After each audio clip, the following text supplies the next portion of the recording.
Welcome to Market Nerd, where seasoned analysts break down listed companies on the Philippine Stock Exchange.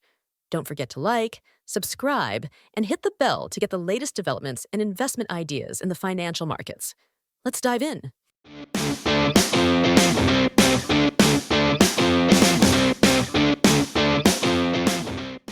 All right, welcome to another deep dive. Today we're going to be looking at a single company. Okay. Instead of a broad subject, we're going to zoom right in. All right. And we're going to look at PXP Energy Corporation.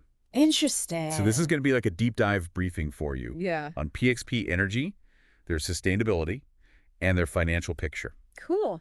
And this is all based on their 2024 reports. That's right. We have their sustainability report. Okay. And we have, of course, the big one, the SEC filing, the Form 17A. Right, the official documents. Yeah. And these things are dense. Yeah. But we are going to pull out the good stuff. We're going to figure out what's really going on. Exactly. We're going to condense it down. Yeah. So you don't have to wade through all this stuff. That's right. So we're going to be looking at how they're approaching sustainability, climate change, the risks, Yes. the opportunities, how they're engaging with communities where they work, and of course, their financial picture. All the good stuff.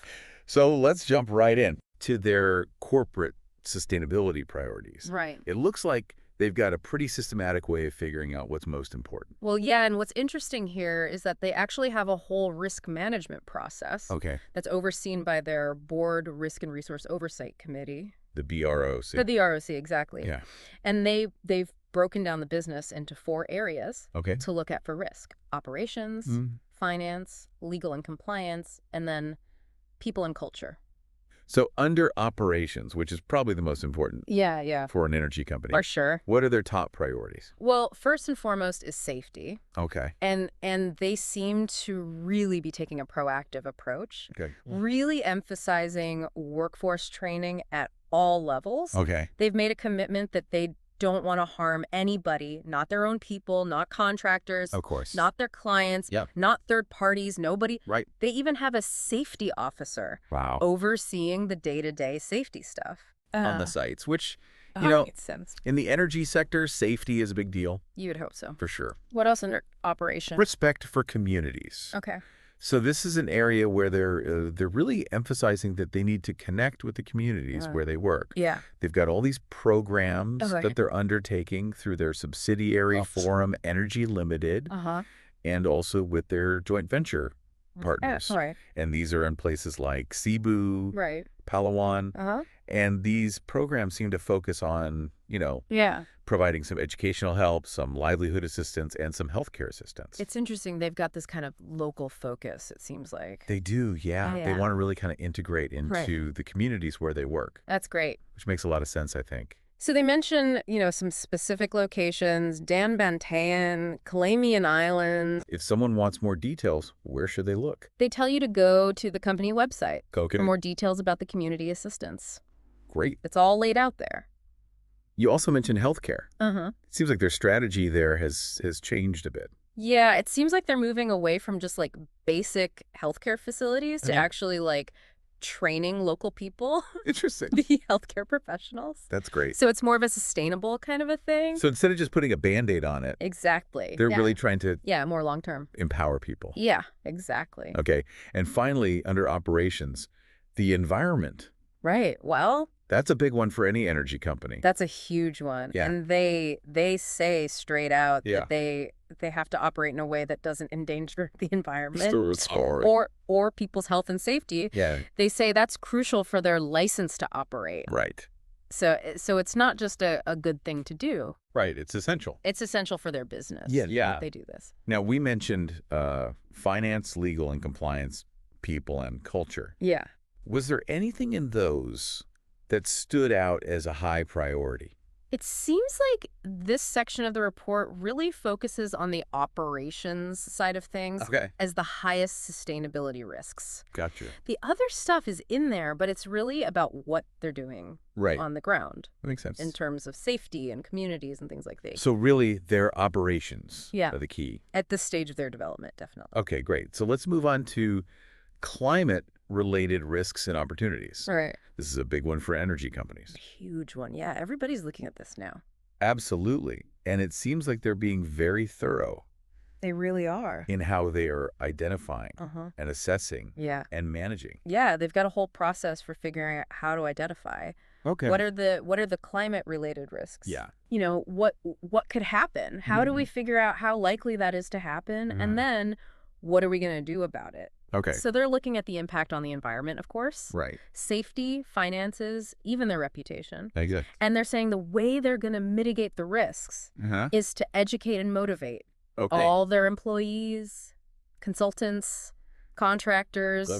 Everybody. Yeah, get everybody on board. It's a company-wide thing? Yeah. That's great. Yeah, for sure. Now, one of the things we always look at with climate change is emissions reduction targets. Yeah. So what's their position on that?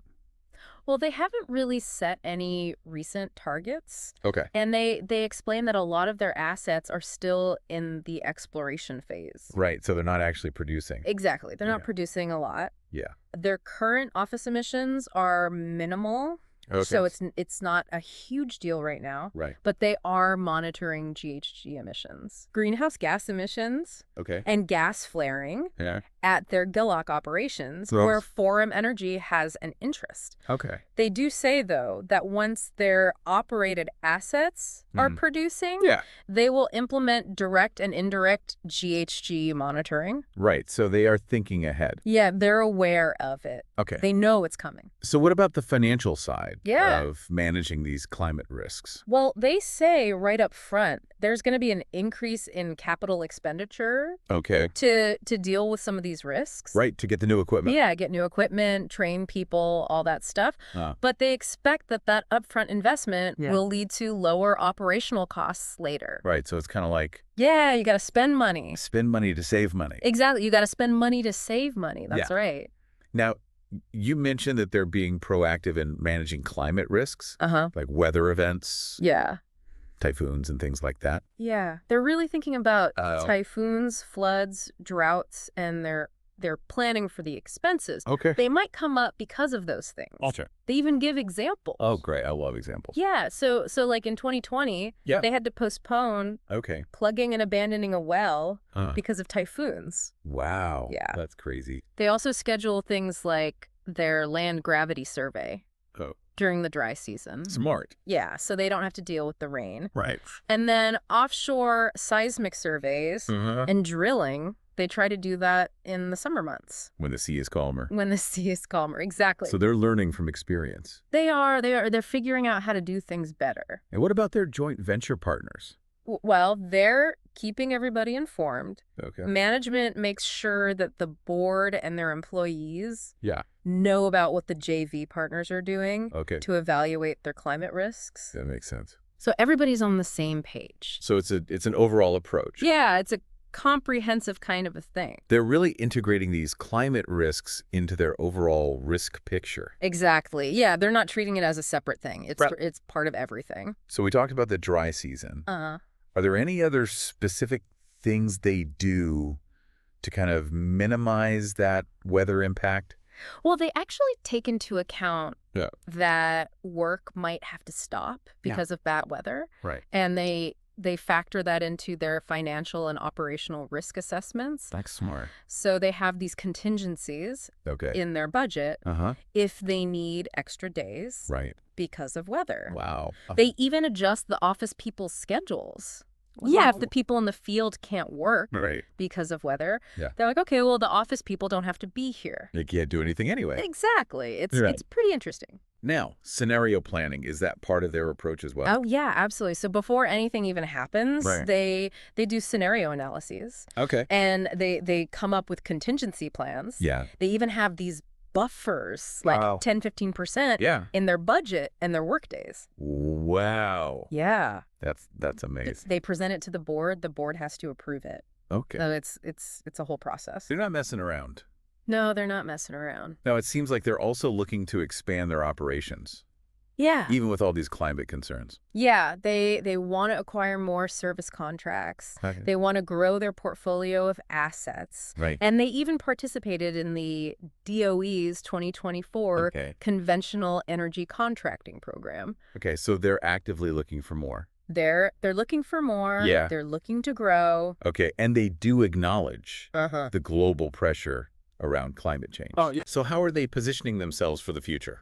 Well, they say they're aware of it. Okay. They're participants in the energy sector. They Yeah. know it's a big deal. Yeah. And they say they may need to consider transitioning to a lower carbon economy Okay. at some point in the future. Right. And of course, comply with regulations. Of course. Whatever those regulations are. Okay, so they're looking ahead. They're thinking about it, yeah. Okay, great. Let's move on now to social responsibility and ethical conduct, Okay. starting with suppliers and contractors. All right, so what they really emphasize here is engaging local suppliers. Okay. And they see that as a way to reduce costs, Okay. shipping, storage, all that, Makes sense. but also to help the local economy. Right, keep the money in the community. Exactly, yeah. Put the money back into the communities. And if anyone wants details, where do they go? You can go to the company website. Okay. They have their whole supplier-contractor relations policy. It's great. It's all right there on the website. Now, they do identify some risks in those relationships. Oh, yeah, they have a whole list of things that could go wrong. Oh, great. Like what? Well, bribery, of course. Yeah, that's a big one. Suppliers trying to get undue influence. Right. Fake documents. Oh, wow. Biased technical requirements Okay. to favor certain suppliers. Right. Early disclosure of information to certain suppliers. Interesting. Limiting competition through pre-evaluated products. Wow. Okay. Conflicts of interest. Yeah. Incorrect tax payments Right. because of supplier manipulation. It's quite the list. It's a long list. They've really thought about it. So how do they manage all that? Their main thing is open competitive bidding. Okay. So everybody has a fair chance Yeah. to bid on the contracts. Makes sense. And then they evaluate the bids fairly and transparently. That's the key. That's the key, yeah. Now, what if something unethical does happen? Well, they really encourage people to report it. They have a whistleblowing policy, Okay. and depending on who you are, Uh-huh. there's a different channel to report. Okay. So directors report to the board chairman, Oh. officers report to the company president, Huh. employees report to their group head, Makes sense. and they really emphasize that there will be no retaliation. That's important Yeah, very important. for people to feel safe. Exactly. Got to feel safe to report it or nobody's going to say anything. Now, what happens if somebody is found to have violated these policies? Well, there's a whole range of things. It depends on how bad it is. Right. It could be warnings, suspensions, Yeah. termination, Right. even legal action. Wow. Yeah, they don't mess around. Okay, and they even have a link on their website to their values. That's right, yeah. Okay, great. So moving on from those external relationships, they also talk about their own operations. Yeah. Their energy use, their water use. Right, so within their office. Yeah. They've been working to reduce their energy consumption. Okay. Things like LPG, diesel, electricity. Mm-hmm. And they say they've been doing this for a while. Okay. Since 2015. So they've got some experience. There's got experience. Yeah, they've been doing it. No, what about water? Yeah. Water conservation is a big deal. Yeah, huge. Especially, globally. Absolutely. Water is a big deal. And they've implemented all these practices Okay. to conserve water among their employees. Okay. So they've adjusted the water pressure in the restrooms. Okay. They do monthly checks for leaks. Smart. They repair any leaks right away. Yeah. And they recognize that saving water not only saves them money, Of course. but it also benefits the community. Right, because it's a shared resource. It's a shared resource, But exactly. it's good that they're thinking about that. Yeah. Now, what about waste management and recycling? Yeah. Well, they do recycling and waste segregation, both in the office and on their FPSO. The floating thing. Yeah, the floating thing. Right. So in the office, they reuse or sell Gotcha. paper, cardboard, plastic, and offshore. All the waste is collected Okay. and then disposed of onshore, according to MARCL guidelines. The international regulation. Yes, exactly. Okay, great. Yeah.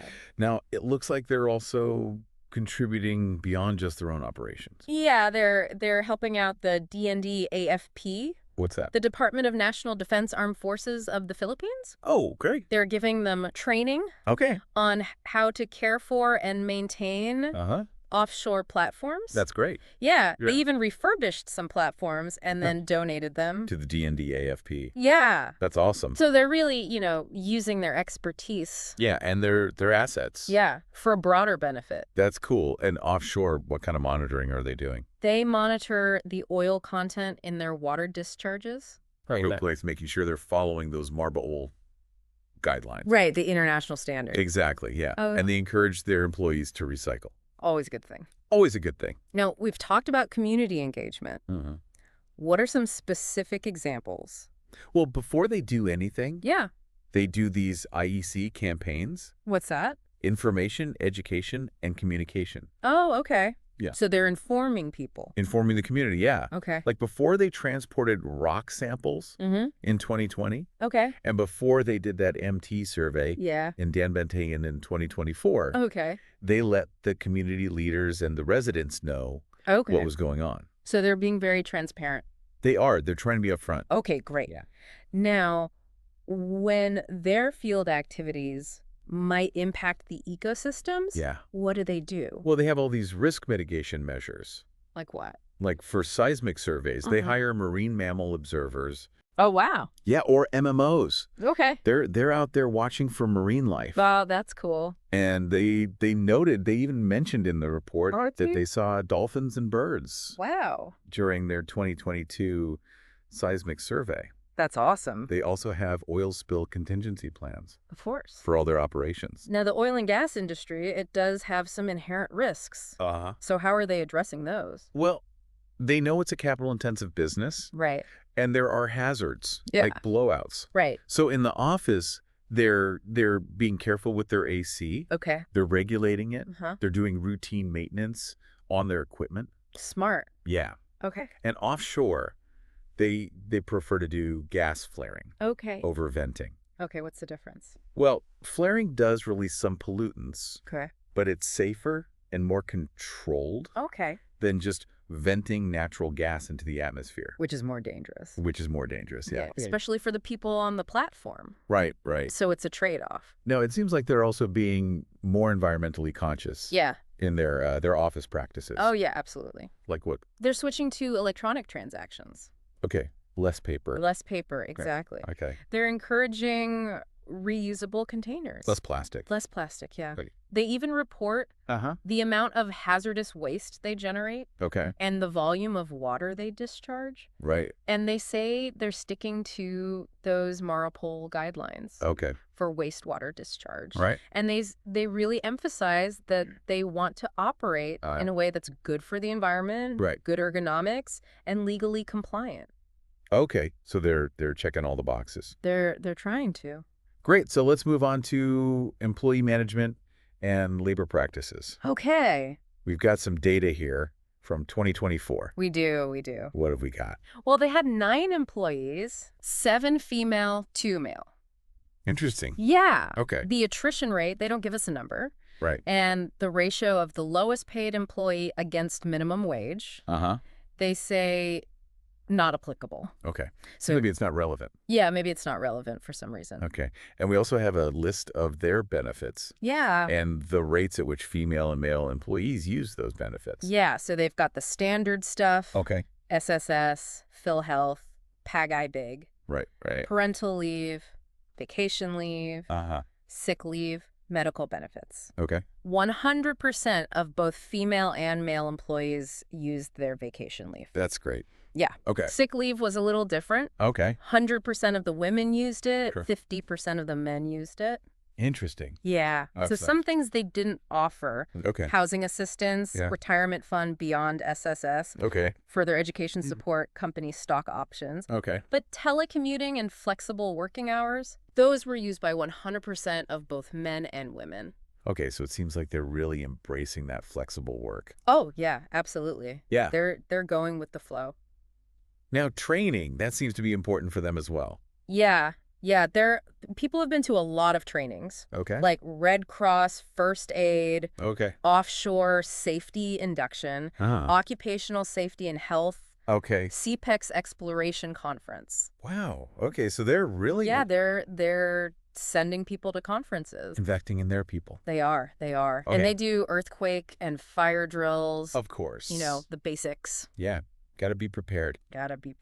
And they also support their geoscientists by paying for their Geological Society of the Philippines membership. That's right. Yeah. Okay. So they're really... Yeah, they want their people to be part of that professional community. Yeah, to stay up to date. Exactly. They also talk about the risk of knowledge becoming outdated. How do they address that? Well, management encourages people to take advantage of webinars, and they look for suitable training opportunities, especially now that some of their petroleum operations are scaled back because of the moratorium. Yeah. So they're investing in training while things are a little bit slower. Now, what about labor management relations like unions and things like that? Well, the percentage of employees covered by collective bargaining agreements, they say not applicable. Okay. And the number of consultations on employee policies also not applicable. Okay, so maybe that's not... Yeah, maybe it's not relevant. Relevant for their size. Yeah, maybe. Now, safety. Yeah. Always important. Huge. What were their metrics in 2024? 10,488 safe man-hours. Oh, okay. No injuries, no fatalities, Good. no ill health. Wow. 1 safety drill. Okay, so they're really emphasizing safety. Yeah, they have all these programs in place. Okay. BOH? What's BOH? Basic Occupational Safety and Health. Okay. SFA, First Aid. Okay. BLS, Basic Life Support. AED, Offshore Induction. And then they have this IOSH, Managing Safely. Okay, so they're really covering all their bases. They are. They want to make sure their people are safe. And they provide all the equipment, training, resource. All the stuff. The stuff. Okay. They really encourage people to attend training and even retake it if they need to. Okay, so they're really putting their money where their mouth is. They are. They're taking it seriously. Now, what about labor laws and human rights? No legal actions or grievances filed in 2024 about forced labor or child labor. Okay, that's good. They do have policies against labor law and human rights violations, like harassment and bullying. Of course. And these policies reference the Philippine Constitution, the Universal Declaration of Human Rights, their Code of Business Conduct and Ethics, and their whistleblowing policy. Gotcha. And they have links to all these on their website. Okay, great. So they're being very transparent. Yeah. Liked what you heard? Drop a comment, and share this episode. Hit subscribe and tap the notification bell. We've got more insightful market ideas coming your way. Catch you on the next one.